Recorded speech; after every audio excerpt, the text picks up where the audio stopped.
Halo, selamat malam. Jadi ini langkah yang tepat ketika Anda terjerat kasus hukum atau sedang berada di kasus hukum. Ini langkah-langkahnya yang paling tepat ya.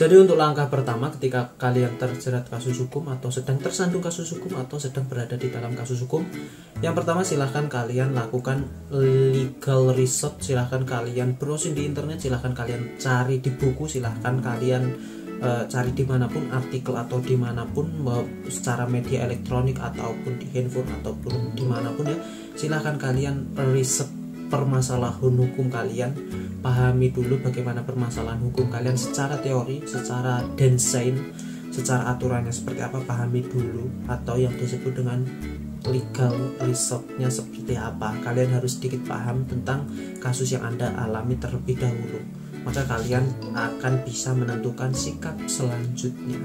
Itu yang paling penting dan yang pertama.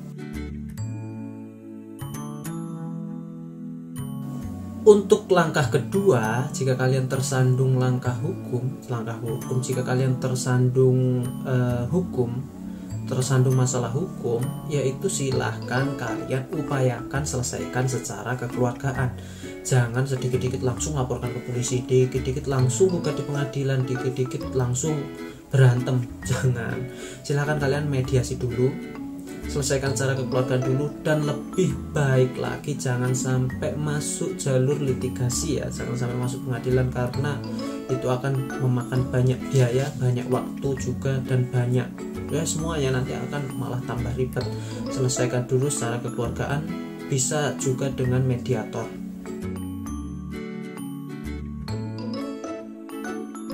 Untuk langkah selanjutnya atau langkah ketiga, ketika kalian terkena kasus hukum atau terjerat kasus hukum, tersandung kasus hukum, silahkan kalian tanyakan kepada ahlinya. Karena untuk riset ke Google misalnya atau ke buku itu tidak semuanya itu tertera di situ. Karena untuk legal opinion atau pandangan hukum setiap orang itu pandangannya beda-beda, dan pandangan hukum itu jarang ada di internet, jarang ada di buku. Jadi silahkan kalian langsung tanyakan kepada ahlinya, misalnya pengacara, notaris, atau bidang-bidang hukum lainnya, atau mediator juga bisa. Silahkan kalian tanyakan ke ahlinya dulu ya, untuk menentukan langkah selanjutnya. Itu yang paling tepat.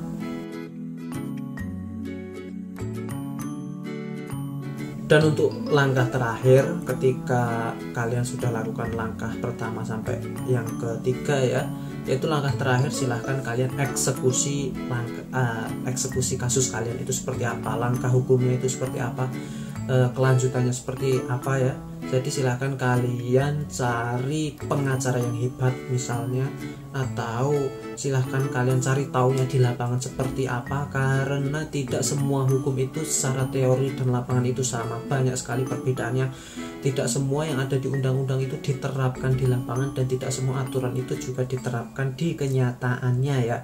Oleh sebab itu silahkan kalian tanyakan kepada ahlinya, eksekutor lapangannya ya. Silahkan bagian eksekusi itu kan ada, silahkan kalian hubungi eksekusinya, misalnya pengacara yang handal atau siapapun yang handal ya. Jadi itu 4 langkah hukum ketika kalian tersangkut masalah hukum atau terjerat masalah hukum. Itu saja ya untuk hari ini. Sekian dari saya dan terima kasih.